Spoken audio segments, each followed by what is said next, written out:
Триумфаторы в спорте. Казань вновь подтвердила звание спортивной столицы России. Мы новый мир построим, как Татарстан помогает жителям новых регионов страны. Борис Гафуров – легенда нашего времени и как он возрождает село.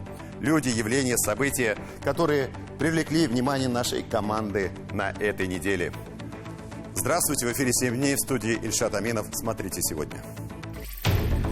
Счастлив, рад, что удалось забить этот последний мяч, поставить точку, так сказать, в этой серии. Это было вау, прям очень вау. В чем сила золотых побед? Хэт-трик татарстанских чемпионов. На протяжении уже 2 лет все это привозит нам Татарстан. Каждый месяц получаем список потребностей и стараемся отрабатывать по этому списку. Город Рубежное. Как под обстрелами восстанавливают мирную жизнь. Пришли первые корабли к нам в город Казань.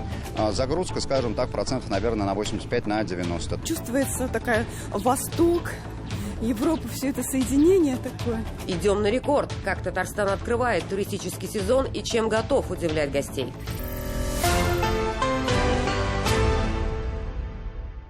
Можете со мной не соглашаться, но эта неделя вошла в историю России и связана она с Татарстаном. Вопреки всем канонам информационно-аналитических программ, мы не можем начать выпуск с других тем. В эфире спортивная рубрика. Ну скажите мне, какой еще регион способен даже близко повторить достижения Татарстана? Не пытайтесь найти. Даже Москва с ее огромными ресурсами скромно отдыхает в сторонке. Мы чемпионы сразу в нескольких королевских видах спорта. Волейбол, мужчины и женщины, регби, суперкубок России. Стрела «Акбарс» вырвала победу у пензенского «Локомотива». Некоторые говорят, это была борьба на равных, но мы были сильнее. Стрела «Акбарс», имея Кубок России, впервые взяла суперкубок по регби. Это закономерный результат наших могучих титанов, взращенных на земле Татарстана. Ведь Казань – столица чемпионов. Это подтвердили и наши лучшие в мире волейболисты. «Зенит Казань» вновь вырвал золото в схватке со столичным «Динамо», став чемпионом страны 2-й год подряд и в 12-й раз в истории. И это рекорд в общем списке победителей национальных турниров по волейболу. Наши девушки из «Динамо Акбарс» показали высший класс игры в напряженном поединке с калининградским «Локо», взяв золото в женской суперлиге. Вы представляете, какой фантастический спортивный хэт-трик, регби, мужской волейбол, женский волейбол. Татарстан всегда был и остается землей победителей, землей, где строят новую жизнь. Об этом мы будем говорить сегодня в программе. Хотите соучаствовать в этом процессе созидания? Приезжайте в Татарстан. Простите, отвлекся. Горжусь нашими спортсменами. Татьяна Тимошенко встретилась с победителями.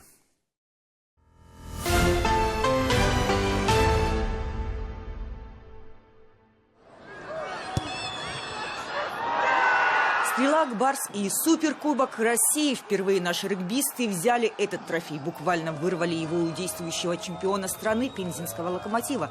Наша команда вышла на поле в статусе обладателя кубка.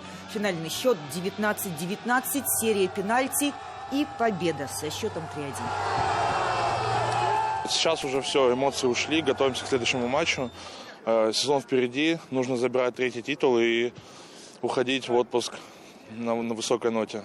В последний раз суперкубок разыгрывался в 2017 году. Тогда казанская команда по регби с историей в полвека пребывала в затяжной паузе, не выходила на соревнования несколько лет. Решающую роль в возрождении команды сыграл премьер-министр республики, мастер спорта по регби Алексей Песошин. Команду возглавил тренер из Южной Африки. В первый же год работы он вывел «Стрелу» в высшую лигу.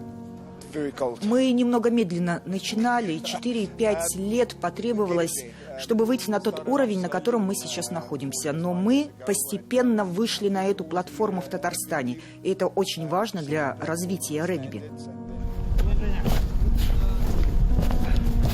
Регби в нашей стране только начинает выходить на поле интереса болельщиков и спортивных вещателей. Если в других странах в этот спорт приходят дети от 4-5 лет, то у нас сложившиеся спортсмены в 16-18 из борьбы и атлетики. Я думаю, что российское регби одно из самых жестких. Спортсменам тяжело противостоять в жесткости, в силе. Есть недостатки микроскиллов, которые существуют в других странах. Но то, что касается физической силы, это сильная сторона российского регби. Поменяв название на «Стрела Акбарс», команда продолжает наращивать мускулы. В этом сезоне ее ждет борьба за кубок и звание чемпиона России. Последний раз мужская и женская волейбольные команды Казани одновременно выигрывали чемпионат России в 2015 году. Девушки из «Динамо Акбарс» сменили кроссовки на каблуки. И впервые на торжественном мероприятии регламент смогли нарушить только 2 спортсмена из обеих команд. Доигровщики на поле, в жизни романтическая пара. Я всегда переживаю, очень сильно переживаю. Я очень переживал за 4-ю игру в Калининграде, когда они отыгрались 2-0. Вот. На финале все-таки у них складывалась более уверенная игра в их пользу. Поэтому, я думаю, самый эмоциональный матч это был первый в их серии и 4-й. Я переживала за все игры. Золотой матч в финале Суперлиги мог и не состояться. За несколько дней до него «Динамо Акбарс» было в одном мяче от проигрыша. Но девушки не просто вернулись в топ лучших команд. Они взошли на пьедестал победительниц. Переломный момент в решающей игре против калининградского «Локомотива» произошел с выходом на площадку Полины Матвеевой. Это было вау, прям очень вау, но я думаю, что было все в наших руках, мы немного расслабились и почувствовали свою игру и начали просто дожимать дальше.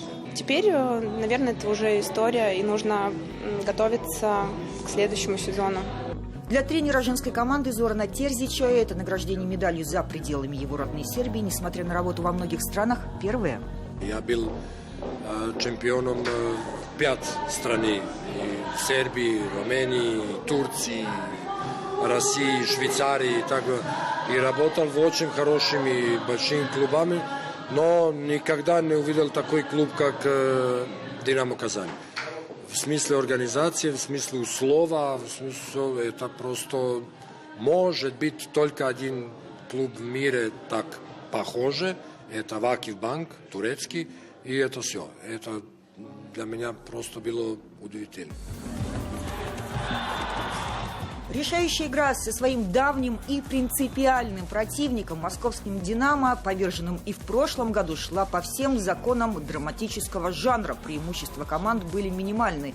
Дмитрий Волков своими точными ударами доиграл для команды звание чемпионов и в этом году, и в предыдущем. Было преимущество у нас уже по ходу этой партии, и не такая степень ответственности была. Просто счастлив, рад, что удалось забить этот последний мяч, поставить точку, так сказать, в этой серии.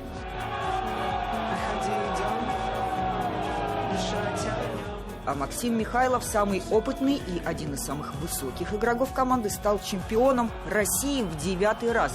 До него казанцы золото брали только трижды. Мотивация, как я уже говорил, это становиться лучше, с каждым днем прогрессировать, делать выводы из каких-то допущенных ошибок, неудачных игр. Это и есть мотивация. То есть, в моем понимании, мотивация – это не выиграть кубок, не выиграть чемпионат, а именно улучшаться, расти с каждым днем. Вот. А, как я уже говорил, все остальное, оно приложится к этому. Наша основная философия – мы вообще не думаем про соперника. То есть мы в первую очередь стараемся обращать внимание на себя. И мне кажется, это такая победная история, да, потому что если ты будешь думать, финал ты играешь, или ты играешь предварительный этап, играешь ты с «Зенитом», с «Динамо» или с командой из низшей части турнирной таблицы, это будет вызывать проблемы. Да? То есть этим не надо заниматься. Надо быть сфокусированным на целях, задачах, на своей команде. Пока тренер, дважды приведший свою команду к титулу и до этого бравший трофеи с товарищами по команде как либеро, рассматривал медаль за заслуги перед Республикой Татарстан, президент клуба задачи не менял. Я всегда говорю, один из великих тоже сказал, я сейчас не помню, он сказал, чтобы выиграть, надо играть. Все. Благодаря вашим победам и достижениям волейбол в Татарстане получает импульс к дальнейшему развитию и становится все более популярным.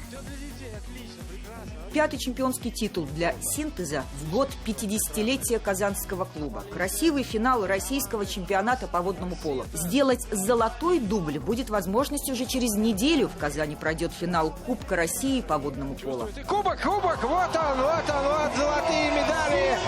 Сегодня собралось космическое количество болельщиков. И самое главное, что люди разбираются в водном поло. Очень приятно, что водное поло как минимум в Татарстане двигается вперед. Мы лидеры не только на профессиональном уровне, лидеры по многим возрастам. Казань – столица чемпионов. Буквально россыпь золотых медалей. Российских больших соревнований еще раз доказывает, наших спортсменов в силе и зрелищности не удержать. Попытки игнорирования российского спорта на мировой арене нашим потенциальным соперникам скорее в проигрыш. Выше, быстрее, сильнее. Эти принципы остаются неизменными, а значит, болельщиков ждут новые эмоции в этом и новом спортивном сезоне. Татьяна Тимошенко, Андрей Ключников, 7 дней.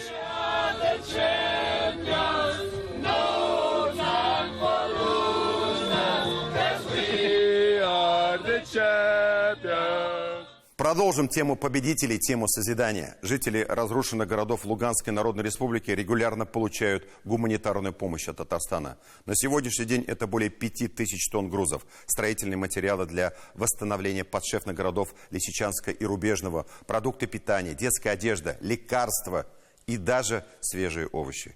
В Рубежном, который серьезно пострадал от ракетных ударов ВСУ, из почти 5000 частных домов неповрежденными остались всего 308. Разрушены и жилые многоэтажки. Ежемесячно колонны гуманитарной помощи из Татарстана идут на новые территории, где, несмотря ни на что, часто под обстрелами налаживается мирная жизнь. Репортаж нашей коллеги Алины Сулеймановой.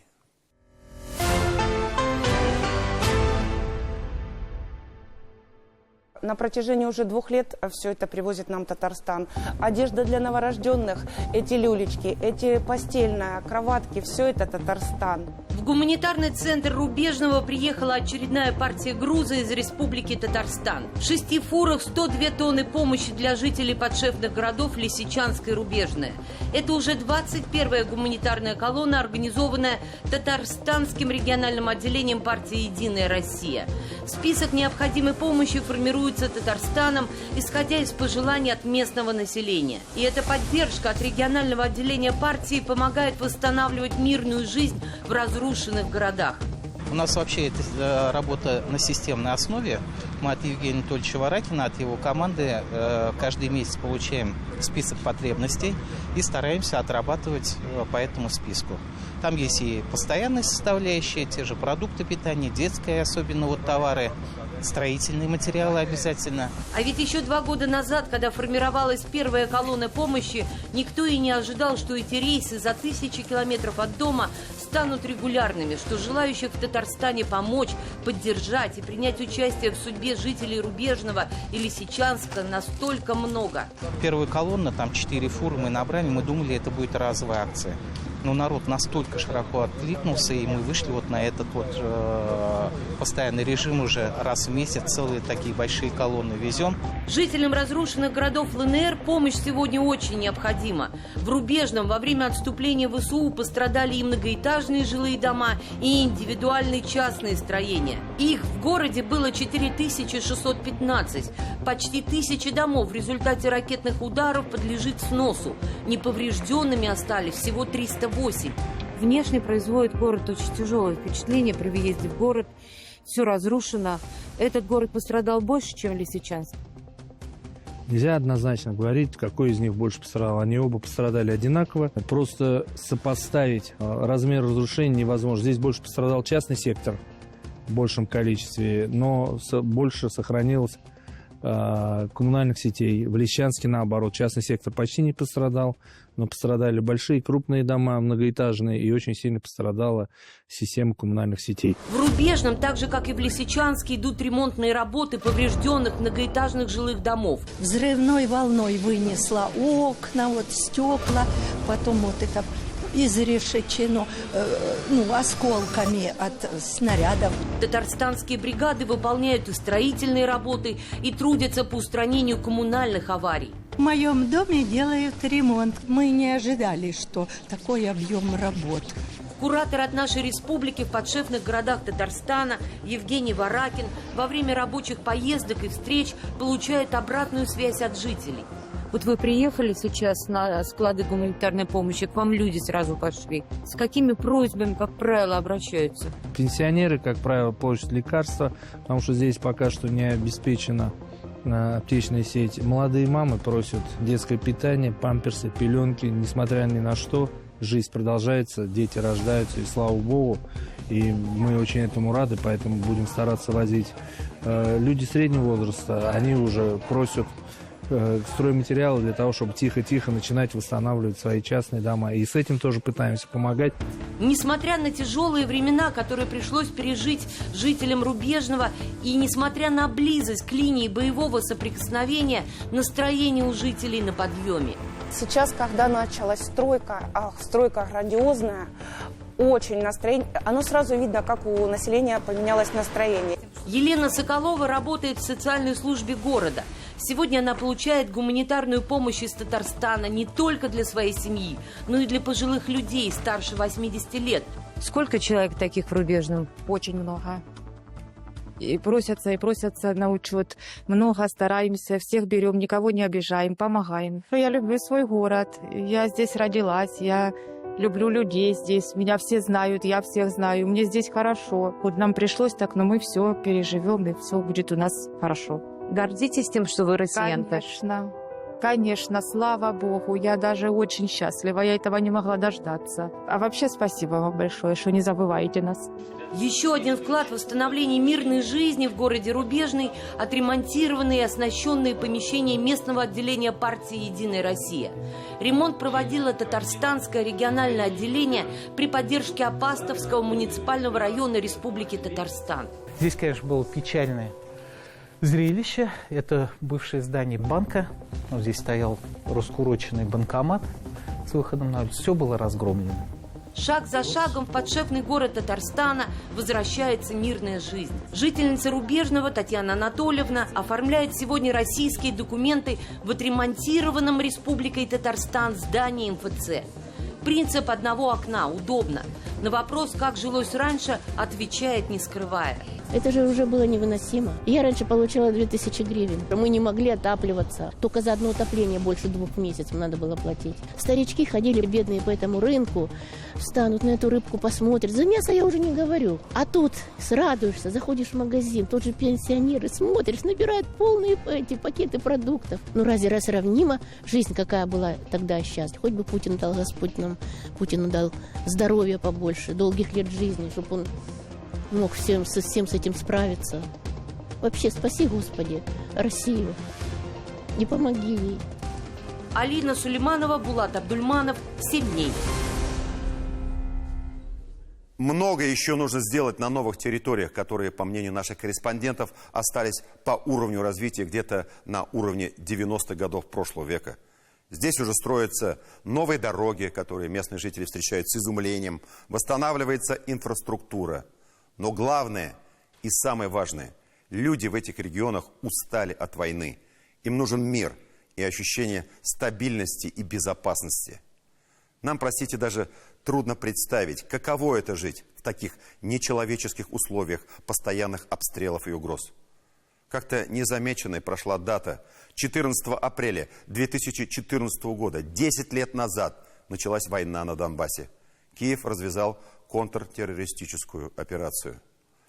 Только подумайте, 10 лет войны и бесконечных потерь среди мирных жителей. Целое поколение уже выросло под вой снарядов с ощущением, что утром они могут не проснуться. Разве мы можем разочаровать или предать их? Ну, конечно же, нет. Специалисты из Татарстана активно работают на новых территориях и вносят важный вклад в строительство новой жизни. Ленар Валиулов и Андрей Ключников о воинах второго эшелона.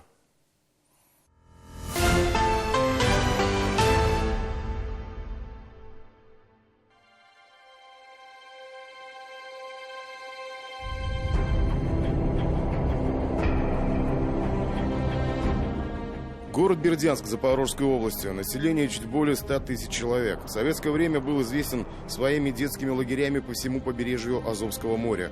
За время незалежности, а это 30 лет, советская поизносилась, про детей забыли, а чайки улетели в Таганрог. Там интереснее и побогаче. Именно в Бердянске к 1 июня будет отреставрирован первый в новых регионах круглогодичный образовательный центр по работе с молодежью «Маяк».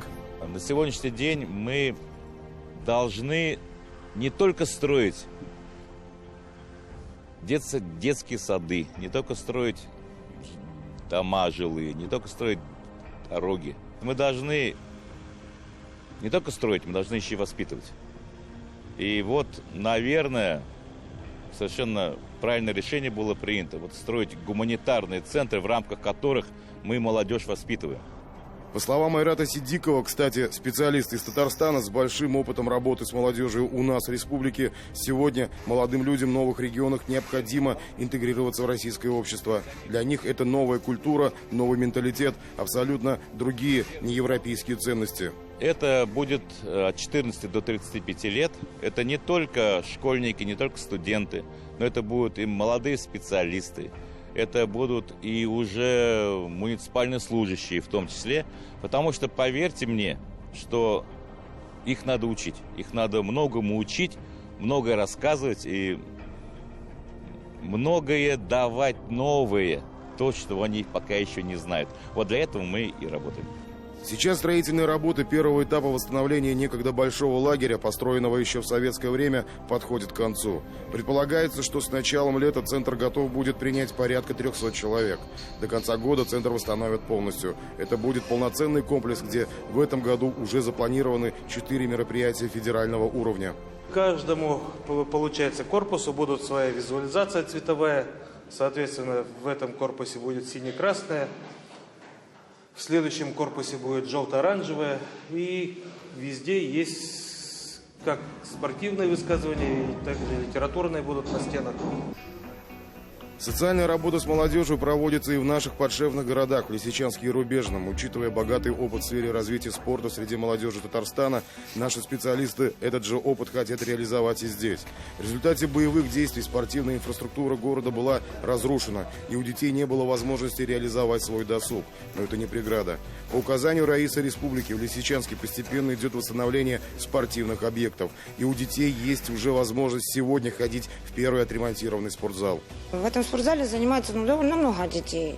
Я еще работаю тренером по гимнастике спортивной, так как у меня уже на сегодня было 40 человек. Ну, детки растут, уже за год много очень новых детей будут идти. И мальчики, и девочки. Также занимаются айкидо. У нас тоже очень много деток ходит. Также ходят силовой тренинг, детки занимаются, качаются. Ну, задействованы большая масса города детей.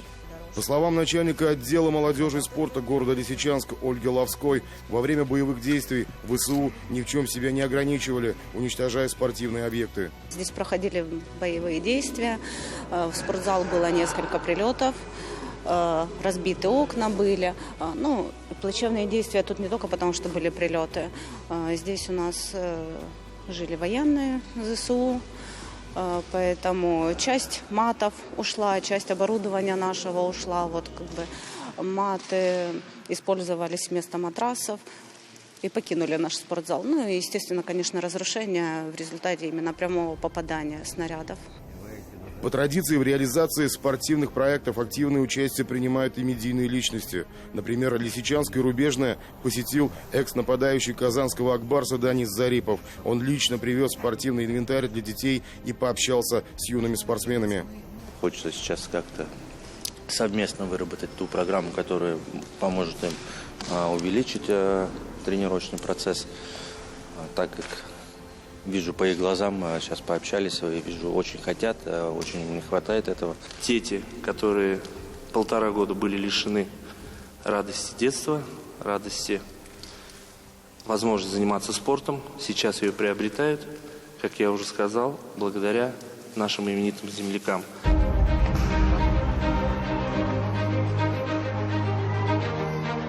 Данис Зарипов проявил интерес к нашим подшефным городам не только в целях благотворительности. В новых регионах слабо развито хоккейное движение, хотя у детей и есть заинтересованность в этой великой игре. Свой первый мастер-класс для детей он провел в самом Луганске, в местном Ледовом дворце. У нас была тренировка на катание. Мы объезжали фишки, работали шайбами. Для нас было немного удивительно видеть в толпе разновозрастной хоккейной детворы и девушку, да еще на опасной вратарской позиции. Бывает и такое. Как порядочный отец отдал на фигурное катание. 2 месяца позанималась, сказала, не мое. Хочу, говорит, с братом в хоккей играть. Вот уже как бы с 15-го года она в хоккее. Немножко полевым побегала, потом перешла во вратари. Ну, полевым мне не очень понравилось, а вратарем решила попробовать и понравилось. Такое внимание со стороны властей Республики Татарстан к досугу детей вызвало яркие эмоции и у родителей. У нас очень достойные дети воспитываются. У нас есть действительно дети, которым стоит расти, стоит видеть Россию, и чтобы их видели. Все у нас получится. Это очень здорово, на самом деле. Дети вдохновляются, когда видят таких людей, которые приезжают с достижениями и показывают, общаются с нашими детьми. И на самом деле это очень здорово, когда во время игры идет процесс общения. Для всех наших маленьких хоккеистов они действительно ждут такой поддержки, такой, скажем так, от такой знаменитости, от такого хоккеиста. Это многого стоит. Дети Лисичанска, дети Рубежного, дети новых регионов имеют право на счастливое мирное детство. И они уже знают, какое оно в России. Ленар Валиолов, Андрей Ключников. 7 дней. В подшефном городе Татарстана, в Лисичанске, продолжается ремонт школ. Напомним, что наша республика восстанавливает сразу 3 общеобразовательных учреждения, которые пострадали от ковровых обстрелов ВСУ. Одна из школ Лисичанска скоро будет сдана в эксплуатацию. А пока дети получают консультации учителей в подсобных помещениях. Обучение продолжается дистанционно. Да, отметим характерную деталь. В этом образовательном учреждении, которое было открыто еще при Советском Союзе, до этого ни разу не проводился капитальный ремонт. О том, какие ожидания у педагогов и у детей многострадального Лисичанска, наши корреспонденты.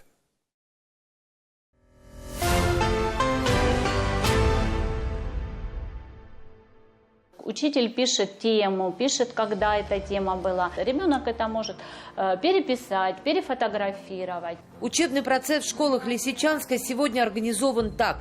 Из-за безопасности дети обучаются дистанционно. Пока город на военном положении, интернет отключен, поэтому назвать эту форму обучения онлайн нельзя. Каждый день в школах Лисичанска проходят 15-минутные уроки консультаций по разным предметам. Дети забирают домашние задания и на утро приносят сделанные уроки. У нас классы небольшие, у нас есть классы 5-7 человек. Вот у нас сейчас занимаются детки, проводят свою консультацию. Это одна из 3 школ подшефного Лисичанска, которую ремонтирует Республика Татарстан. Основное здание образовательного учреждения пострадало во время ракетных обстрелов ВСУ. И пока ремонтируются школьные классы, крыша, фасад здания, полностью перестраивается столовая, дети занимаются в подсобных помещениях школы. Пасхальный хлеб. Урок английского языка ведет Ирина Дрожина. Мы познакомились с ней несколько месяцев назад, когда она сопровождала 11-классников в Татарстан, в Елабугу, для подготовки к предстоящим вступительным экзаменам в российские вузы. Дорога выдалась очень легкая. Спасибо Татарстану, что даете детям нашим такую возможность. Программа, которая 2-й год существует в нашем регионе, позволяет детям из подшефных городов Лисичанска и Рубежного успешно заканчивать 11 класс и поступать в вузы. Они же почти год сидели без учебы. Но наши доводы Сам Игоревич услышал, и как опытный руководитель сказал, что мы это сделаем. Мы привезли их в Елабугу, мы нагнали все отставание, которое было у детей. И итогом этого стало то, что 98% поступило в вузы. В этом году среди учеников и сын Ирины. Для детей это очень важно. Они теперь домой не хотят. Скучают, конечно. У меня же там и сын мой личный, собственный остался, поэтому скучают.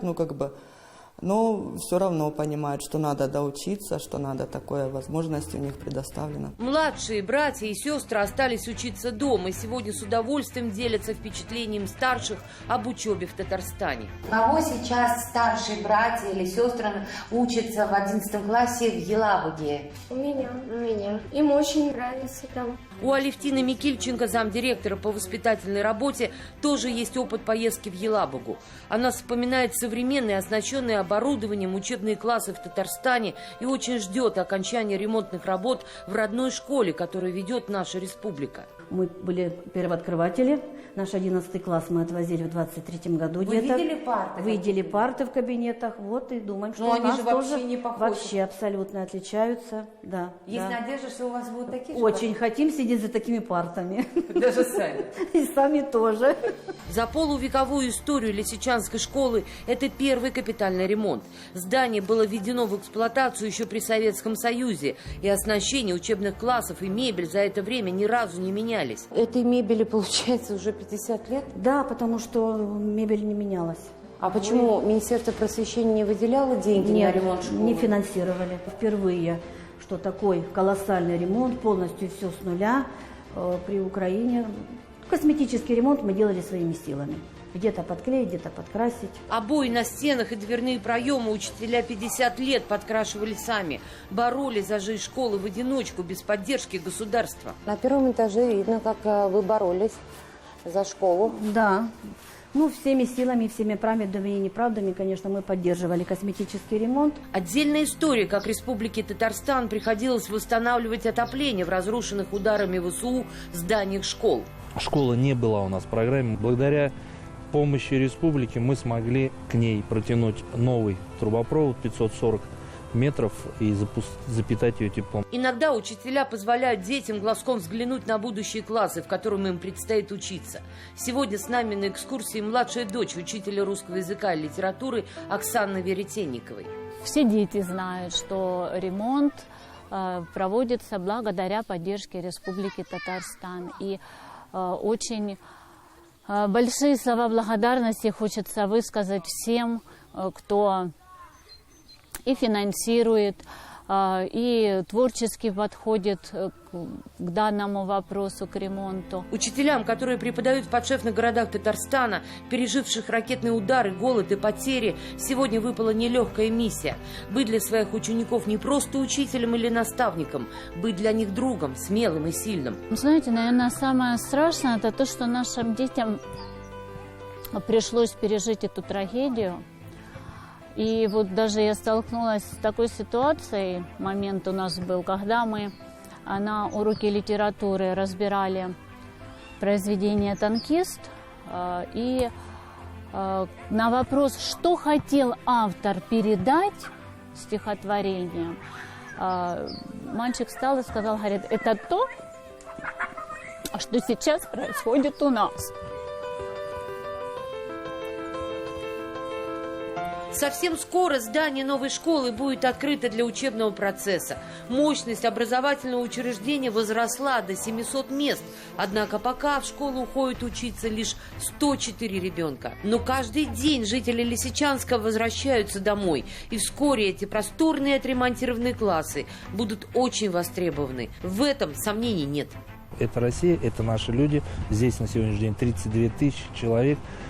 И они хотят жить на своей земле, они никуда не хотят уходить, они хотят здесь зарабатывать деньги, они хотят здесь восстановить этот город, где они родились, они его любят, и мы сейчас пытаемся совместно с нашими коллегами из федеральных различных все помочь людям восстановить, и чтобы они видели, что действительно это Россия.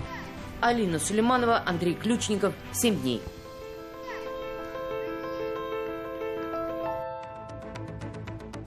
Мы продолжим нашу программу через пару минут. Смотрите далее. Пришли первые корабли к нам в город Казань. Загрузка, скажем так, процентов, наверное, на 85-90. Чувствуется такая Восток, Европа, все это соединение такое. Идем на рекорд. Как Татарстан открывает туристический сезон и чем готов удивлять гостей.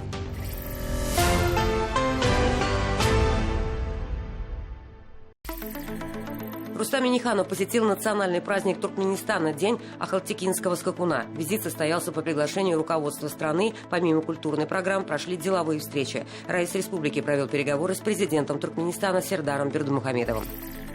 С Днем весны и труда татарстанца поздравил Рустам Минниханов. Он выложил в своих соцсетях красочную открытку в стиле 1 мая. Здесь и Казанский Кремль, ясное небо и символ мира голуби. Подписчики в ответ оставили десятки поздравительных сообщений.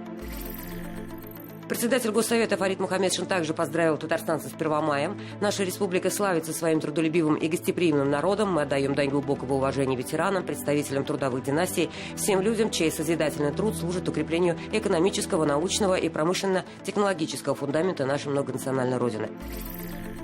Рустам Минниханов прибыл в Гамбию для участия в 15-м саммите глав государств и правительств Организации исламского сотрудничества из Абу-Даби. Рустам Минниханов возглавил российскую делегацию. В столице Объединенных Арабских Эмиратов, Раис республики, председатель группы стратегического ведения России «Исламский мир», встретился с президентом Объединенных Арабских Эмиратов Мухаммад ибн Заид аль-Нахаяном. Во время встречи обсудили текущую ситуацию экономического сотрудничества и ее перспективы. В Гамбии на полях саммита Рустама Минниханова запланирован ряд встреч, а также участие в ключевых сессиях.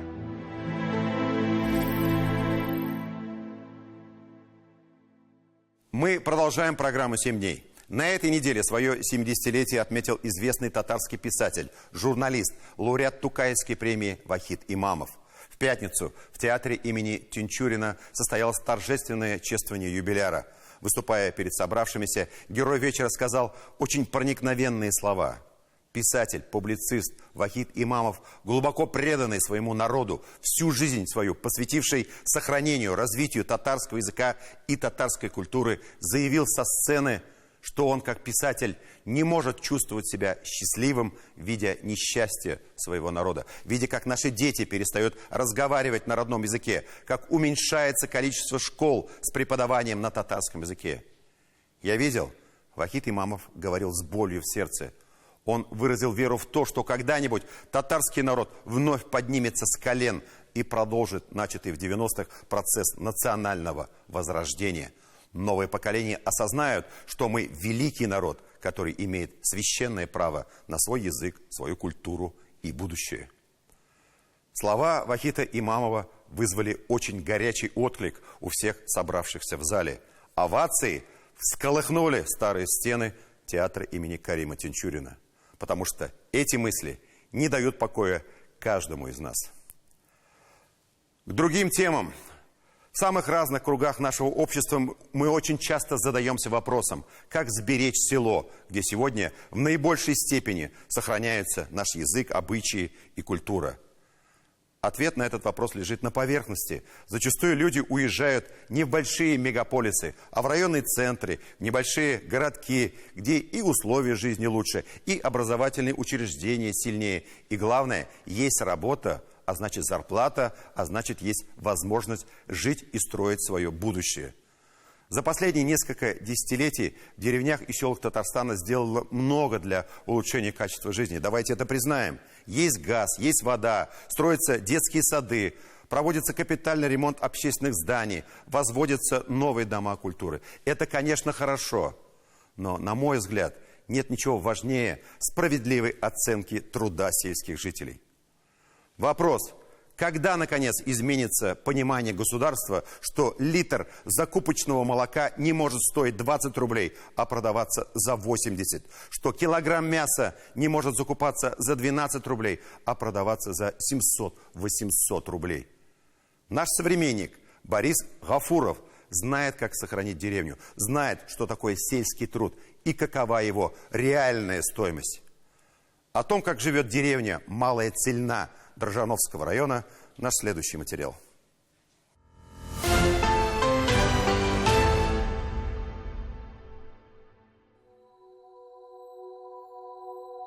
На карте Дрожжановского района Татарстана можно увидеть сразу два населенных пункта с названием Цельна. Только вот ведь какая заковыка. Деревня Большая Цельна, хоть и получила более увесистое определение на деле, раза в 2 меньше той, что именуется Малой Цельной. Вот уж точно, мал да удал. Малая Цельна, где сегодня проживает свыше 1000 человек, это крупный населенный пункт, слава о котором, словно энергия волны, простирается далеко за пределы района.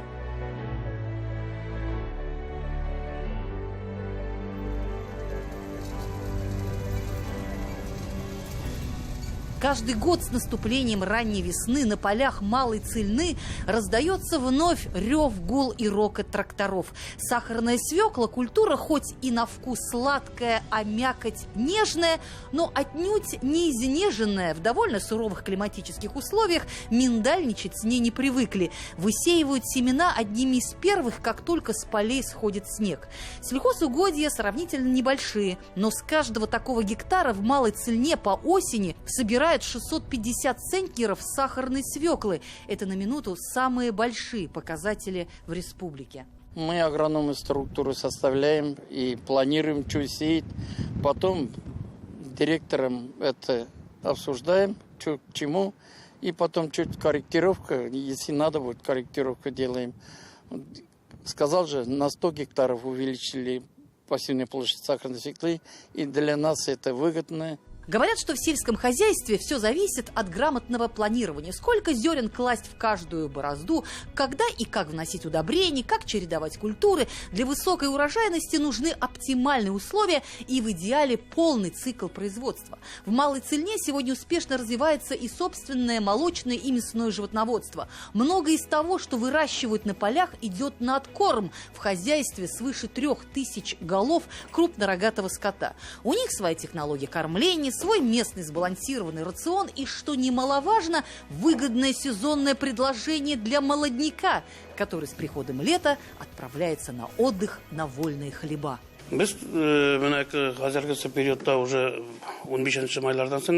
15 мая весь крупнорогатый скот будет выгнан на луга.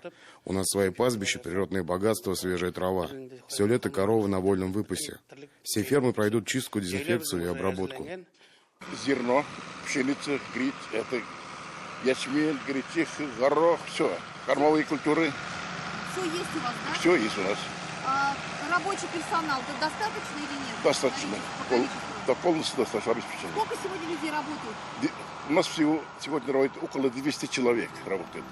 Получается, что каждый пятый житель деревни – это сотрудник предприятия. Если учесть тот факт, что в селах семьи большие, это значит, что каждая семья в Малой Цельне имеет непосредственное отношение к трудовым достижениям хозяйства, от которых зависят доходы населения и качество жизни.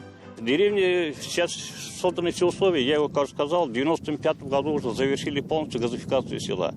Водопровод централизованный, отопление газовое. Борис Аполлович девиз – работать, чтобы все было хорошо, жить вечно.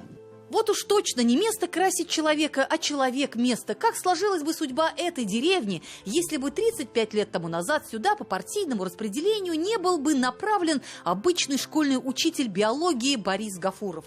В конце 80-х годов убыточные предприятия, колхозы и совхозы уже разваливались, как карточные домики. Так, в 1989 году Бориса Гафурова назначили председателем колхоза «Цельна», который к тому времени уже дышал на ладан. Многие руководители, оказавшись в такой ситуации, уповали только на инвесторов и пытались быстрее избавиться от такого незавидного наследства. Только вот молодой учитель биологии в сельскохозяйственную отрасль решил внести заветы великого Макаренко, которые звучат просто и убедительно. Забудь про свои нереализованные мечты, найди правильную мотивацию, ставь конкретные цели, и будет вам счастье. Если ты руководитель, ты должен уметь работать с людьми, знать психологию каждого, уметь найти подход к каждому сотруднику и правильно ставить цели и задачи. В этом и кроется главный успех любого дела. За прошедшие 35 лет хозяйству Гафурова пришлось испытать многое. Были и успехи, и огорчения, взлеты и падения, засуха, половодье, экономические кризисы и демографические спады. Жизнь на селе никогда не была легка. Но вера в будущее всегда дает силы идти вперед. Благодаря хозяйству в 90-е в деревню провели газ. Был построен новый мост, который соединил две части села. Ремонт дорог, школы, детского сада, строительство мечети, благоустройство территорий. Сегодня Малая Цельна – это цветущий сад, который благоухает и плодоносит на радость всей округи. Да главный человек он. Если он не был бы еще, не знаю. Вот соседние деревни, смотрим мы, там все разваливается, потому что хозяина нет. От сельского поселения никакой там помощи нет у нас. Вы сами знаете. У нас там, например, бюджеты, смотрим, 3,5 миллиона. Вот. Ему за свет платит, за газ платит, Все за зарплату, а благоустройства никакой ничего не останется. Только благодаря Куджага все мы процветаем. В Малоцельнинской средней школе обучаются около 80 человек, еще 20 детей в детском саду. Все обучение и воспитание на родном татарском языке. Говорят, что именно на таких школах, именно на таких деревнях держится язык и народ. Со стороны хозяйства и руководителя ООЦ-ЛНА Бориса Павловича мы очень чувствуем хорошо помощь, и он является нашим спонсором. Да, были времена, когда детей было в 10 раз больше. Да, молодежь стремится в большие города. Проблема миграции – это новый вызов нового времени. Надо нормальные цена реализации. Закупочная цена надо нормальная. Мясо где-то 160, 180, вот так. Молоко 27 рублей. Но при этом же в магазинах молоко дорогое, а мясо сколько стоит? Ну, это не от нас зависит. Тогда бы люди оставались, да? Тогда бы люди оставались. Ну, вы же остались. Без хадер фанатлар. Без этого не можем жить.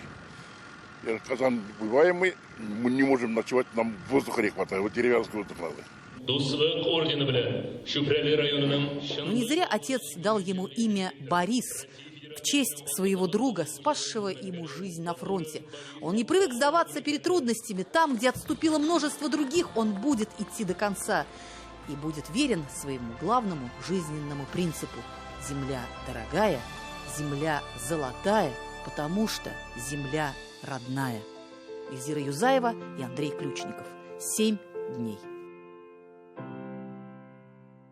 В Татарстане открылся туристический сезон. На предстоящие майские праздники самыми популярными внутренними направлениями стали Казань, Елабуга, Свияжск и все речные маршруты. Конкуренция на туристическом рынке весьма высока, хотя цены не такие уж низкие.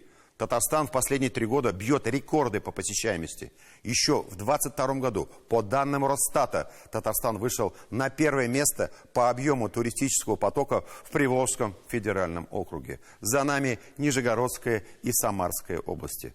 В прошлом году была взята новая, более высокая планка в развитии отрасли туризма. Совокупный туристско-экскурсионный поток в Казань по итогам 2023 года составил порядка 4 миллионов человек. Это на 11% больше, чем в 2022 году. В этом году вновь идем на рекорд. Гостиницы и отели Казани переполнены. Билеты на речные круизы почти не достать. Сейчас уже идет бронь на 2025 год. В чем привлекательность наших городов и как внутренний туризм превратился не только в стратегически важную отрасль, но и прибыльный бизнес. Обо всем этом по порядку. Диляра Юсупова.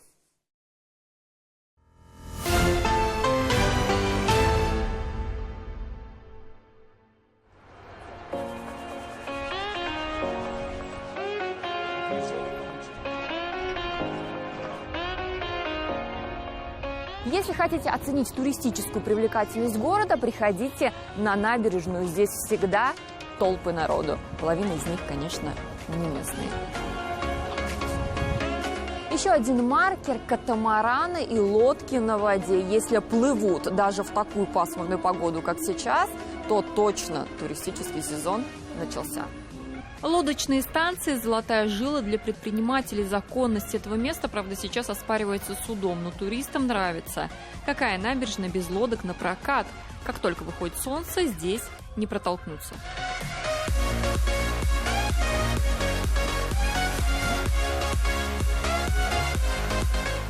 В данный момент погода прохладная, но опять же вот на выходных, то что праздничные дни, народу хватает. Очереди, люди, туристы приезжают с разных городов, даже иностранцы. То и дело экскурсионные автобусы и походные толпы. Веселые гости из Санкт-Петербурга делятся впечатлениями по видео. Казалось бы, чем можно удивить людей из североевропейской столицы, но Казани удалось. Вот чувствуется такая Восток, Европа, все это соединение такое. И, кстати, Казань тоже нас привлекает тем, что у вас здесь развиваются технологии. Очень много технических университетов, очень много вот направленностей таких. Ну, и я мечтаю приехать сюда еще с группой ребят, потому что вот юниор-профи, это все то, что у вас развивается. Речная навигация в этом году открывается с особенным размахом. Все давно ждали, ну когда же, когда? Ведь Казань – центр слияния 2 рек. Уж здесь все должно быть по первому разряду. Обещают, что будет. Новые направления, новые метеоры, новая туристическая жизнь. Мы же, как социально значимое предприятие, прежде всего, конечно, были созданы для того, чтобы осуществлять наши социальные перевозки. Нужно понимать, что это наше приоритетное направление, и мы будем этим определенно точно заниматься. И мы уже занимаемся этими перевозками. Мы планируем все-таки, наверное, с середины лета начать и межрегиональные круизные перевозки. Мы сейчас к этому идем планомерно. Но и, как я уже упомянул, это вопрос по межрегиональным скоростным перевозкам. Билеты до Свияжска почти не достать. Каждый год одна и та же история. Поток туристов настолько плотный, что некоторые порой не могли добраться обратно. Билетов просто нет. В этом году повторения истории не будет. Благо заработали онлайн-кассы, но и там уже почти пусто. Пришли первые корабли к нам в город Казань. Загрузка, скажем так, процентов, наверное, на 85-90. То есть туристов достаточно много, если считать, что все только конец апреля. На многие рейсы, например, уже в июле, в августе мест практически невозможно найти. Начались в этом году уже ранние продажи, как бы называемых, это на следующий год, то есть на 25-й год уже начали продавать круиз. То есть можно сейчас круиз с хорошей скидкой приобрести уже сейчас, на следующий год. Самый популярный речной тур, так называемый тур выходного дня Самара-Нижний Новгород. На плаву остаются и самые сильные представители бизнеса. Сегодня конкуренции среди турфирм уже чуть меньше. Но теперь другая проблема. Нет отбоя от клиентов, а места порой все заняты. После 19-20-х годов у нас стало гораздо меньше турфирм, а, соответственно, конкуренция тоже уменьшилась. И поэтому все те, кто на текущий момент работает, они работают. Я подозреваю так, остались реально профессионалы. Те, которые пережили смутные времена 20-х лет и пришли сегодня. Сегодня это профессионалы. Все новое, хорошо забытая старая санаторно-курортная часть отдыха сильно приобрела популярность. Стереотип о том, что санаторий только для пенсионеров, разрушается новой реальностью. Гости санаториев сильно помолодели. Турагенты связывают это с всеобщей усталостью и стрессом последних напряженных лет. Правда, цены кусаются. Путевка иногда равноценна поездке за границу. Дорожает все. Сказки бывают, как я уже сказал, 1500 рублей в день. Это цена 2019 года, даже раньше. Вот. На текущий момент я оцениваю удорожание процентов на 10-15 по некоторым объектам до 25%. Но те объекты, которые до 25%, они очень долго не поднимали цены. А вот за граница стало доступнее. Появились прямые рейсы в такой модный сейчас Дубай. Сильно подешевели Мальдивы, кто бы мог подумать.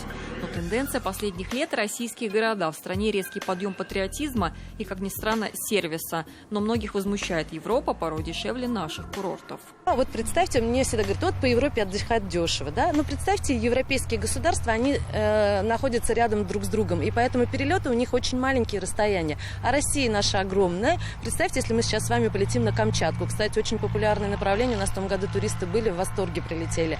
То есть у нас очень длительные перелеты внутри нашей страны. А перелет – это самое дорогое, что составляет в пакетном туре. От 7 до 10 за человека, за проезд. И плюс двое суток, квартира еще по 20 тысяч.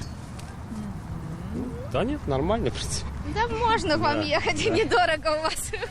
Цены для тех, кто едет дикарем. Гости из Екатеринбурга целой семьей и компанией пока не видели ничего. В планах Свияжск и Болгар. А пока любуемся Кремлем и дурачимся с нашим микрофоном. Гостям все можно. Следом выясняется, не такие уж они и уральцы. Я тоже Саксубаева. Знаете такое? Конечно. Но только русский. Вы все родились там, да? Нет, у меня родители, бабушка, дедушка. Все оттуда, родом. А потом уехали на Урал, вот там родился.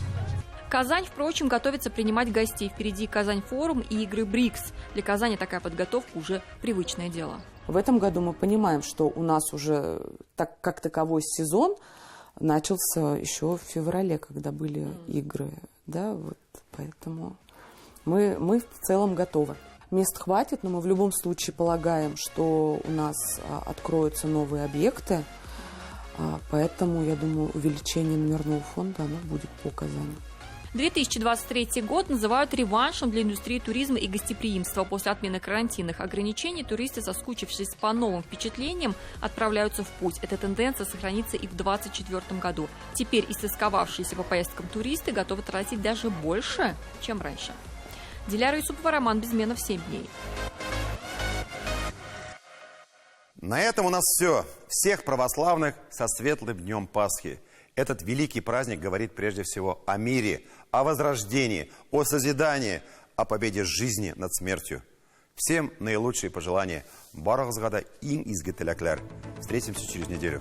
До свидания. И сан сау болыңыз.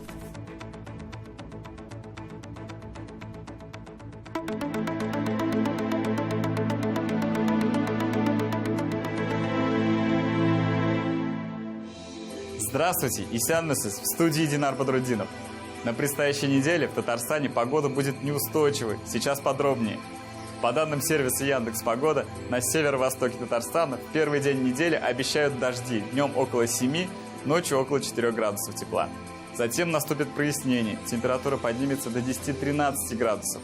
Ночью будет плюс 2-4. Дальше дождь будет сменять солнце. И наоборот. Днем 7-14, ночью от 1 до 5 градусов выше нуля.